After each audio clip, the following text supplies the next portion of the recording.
الله الذي أبدع الأفلاك والأرزين، والصلاة على من كان نبيا وآدم بين الماء والطين، وهو محصول خلق المخلوقات وحاصل الرسل والأنبياء، وعلى آله وأصحابه الذين قاموا بنصرة الدين القويم. أما بعد، فأعوذ بالله من الشيطان الرجيم. بسم الله الرحمن الرحیم. جو مصائب سے ہنس ہنس کر گزر جاتے ہیں، جو مصائب سے ہنس ہنس کر گزر جاتے ہیں، منزلیں ساتھ رہتی ہیں جدھر جاتے ہیں. کون ہے آتے ہیں کہاں سے لوگ، جب گزر جاتے ہیں تو رستے بھی سمجھ جاتے ہیں. محترم سامعین، یہ دنیا تضادات کا مجموعہ ہے. یہاں بلندی ہے تو پستی بھی ہے، سیاہ ہے تو سفید بھی ہے، عالم ہے تو جاہل بھی ہے، صالح ہیں تو فاسق بھی ہیں، داعی الی الخیر ہیں تو داعی الی الشر بھی ہیں. ان ازداد کی حکمت اور فلسفہ یہ سمجھ میں آتا ہے کہ ایک چیز کی ضد اور قدر و قیمت اسی وقت معلوم ہو سکتی ہے جس وقت اس کی دوسری ضد موجود ہو. جیسے کہ عربی کا محاورہ ہے تعرف الاشیاء بازدادها، کہ ایک شے کو اس کی ضد سے پہچانا جاتا ہے. اگر دنیا کے اندر غریبی کا وجود نہ ہوتا تو امارت کی قدر نہ ہوتی، اگر دھوپ کا نام و نشان نہ ہوتا تو شکم سیری کی قدر کون کرتا، اگر جہالت نہ ہوتی تو انسان علم حاصل کرنے کے لیے مشقت کیوں اٹھاتا.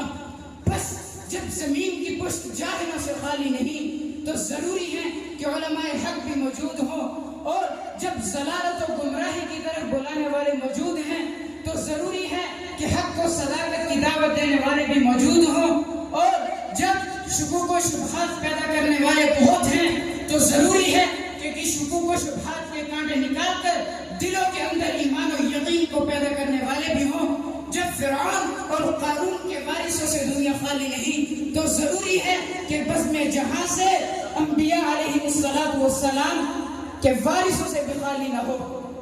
معزز سامعین، اگر علماء اس کے اندر نہ ہوتے، اس دنیا کے اندر نہ ہوتے تو کیا ہوتا؟ اس بات میں شک نہیں کہ اللہ کا دین کسی چیز کا محتاج نہیں. یہاں ہر چیز کا کوئی نہ کوئی اثر ہے، ہر معلول کی علت ہے، ہر اثر کا کوئی مؤثر ہے.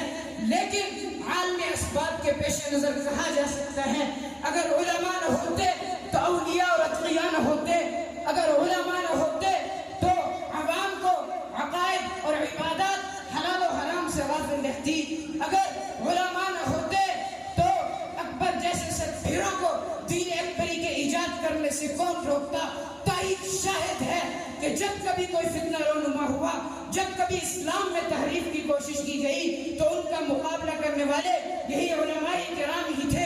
وہ بھوکے اور پیاسے تو رہے، انہوں نے تانے اور گالیاں تو سنی، انہوں نے اپنی پیٹھ پر کوڑوں کی ضربات سہ لی، وہ مرحلہ دار الرسل سے بھی گزرے، لیکن کسی ملحد اور بے دین کو، کسی جابر ظالم حکمران کو شریعت کے کسی ادنا سے ادنا حکم میں بھی تحریف کی اجازت نہ دی.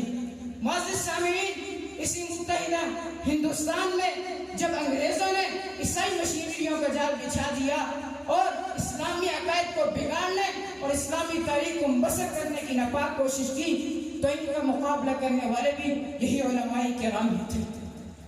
اگر یقین نہیں آتا تو جائیے مالٹا کے در و دیوار سے پوچھئے شیخ الہند کون تھے، میاں والی سکر کی جیلوں سے پوچھئے سید عطا اللہ شاہ بخاری کون تھے، بالا کوٹ کے سنگریزوں سے پوچھئے سید احمد شہید اور شاہ اسماعیل شہید کون تھے.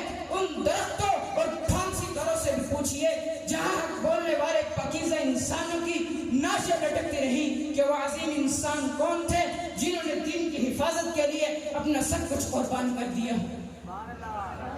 کہ یہ ڈوب مرنے کی بات نہیں کہ جن علماء حق کے صدقے ہمیں دین ملا، جن کی جان فشانیوں کے صدقے ہمیں سنت رسول ملی، کتاب اللہ ملی، اور جن کی کوششوں کاوشوں سے مسجد آباد ہیں، مدارس سے قال رسول اللہ کی آوازیں آ رہی ہیں. کیا آج کی علماء حق کو مدعون کیا جائے، ان کو گالیاں نکالی جائیں، ان کی ذات کو ہدف تنقید بنایا جائے؟ کیا یہ ان کا احسان عظیم کم ہے کہ وہ آج کے گئے گزرے دور میں بھی جبکہ اسلام کا کوئی قدر شناس نہیں، اہل علم کی کوئی قدر و منزل وہ دین کی شمع کو روشن کیے ہوئے ہیں اور مدارس کو آباد کیے ہوئے ہیں۔ نام نہاد کے مولویوں کی وجہ سے لوگوں نے یہ سمجھ رکھا ہے کہ مولویت چند چیزوں کا نام ہے۔ میں آخری بات کہہ کر اپنی بات کو سمیٹتا ہوں کہ میں علماء حق کے کردار کی بنا پر ڈنکے کی چوٹ کہتا ہوں، سن لو پاک وطن والو، میں تمہیں بتاتا ہوں مولویت کسے کہتے ہیں۔ سنو، مولویت نبی کی وراثت کا نام ہے، مولویت صحابہ کی خلافت کا نام ہے، مولویت پیام نبوت کا نام ہے، مولویت صداقت و حقانیت کا نام ہے، مولویت ناموس رسالت، ناموس صحابہ کی حفاظت کا نام ہے، مولویت سعید بن جبیر کی عظیمت کا نام ہے، مولویت امام ابو حنیفہ کی فقاہت کا نام ہے، مولویت امام مالک کی حقوی کا نام ہے، مولویت احمد بن حنبل کی استقامت کا نام ہے، اور مولویت امام ابن تیمیہ کی جرت کا نام ہے، مولویت شاہ ولی اللہ کی بصیرت کا نام ہے، مولویت قاسم نانوتوی کے علم و حکمت کا نام ہے، مولویت سید احمد شہید شاہ اسماعیل شہید کی شہادت کا نام ہے، مولویت شیخ الہند کی غیرت کا نام ہے، مولویت عبید اللہ سندھی کی تڑپ کا نام ہے، مولویت مولانا محمد الیاس کی دعوت و تبلیغ کا نام ہے، مولویت سید حسین احمد مدنی کی عظمت اور شوق شہادت کا نام ہے۔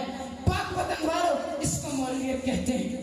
ہمارا روحانی رشتہ انہی بزرگوں سے ہے۔ جب تک ہم ان کا نام لیتے رہیں گے، باطل کو للکارتے رہیں گے، باطل کو مغلوب کرتے رہیں گے، باطل پر غالب رہیں گے۔ شاعر نے کیا کہا؟ کوہسار یہاں دب جاتے ہیں، طوفان یہاں رک جاتے ہیں، کوہسار یہاں دب جاتے ہیں، طوفان یہاں رک جاتے ہیں، اس تاج فقیری کے آگے شاہوں کے تاج بھی جھک جاتے ہیں۔ جب تک ہم ان بزرگوں کا نام لیتے رہیں گے، باطل کو للکارتے رہیں گے، جب حق بات کہنے کی توفیق نہ رہی تو پھر ان کا نام لینا چھوڑ دیں گے تاکہ یہ بدنام نہ ہو۔ اللہ تعالی ہمیں حق بات کہنے کی توفیق عطا فرمائے۔ وما علینا الا البلاغ المبین۔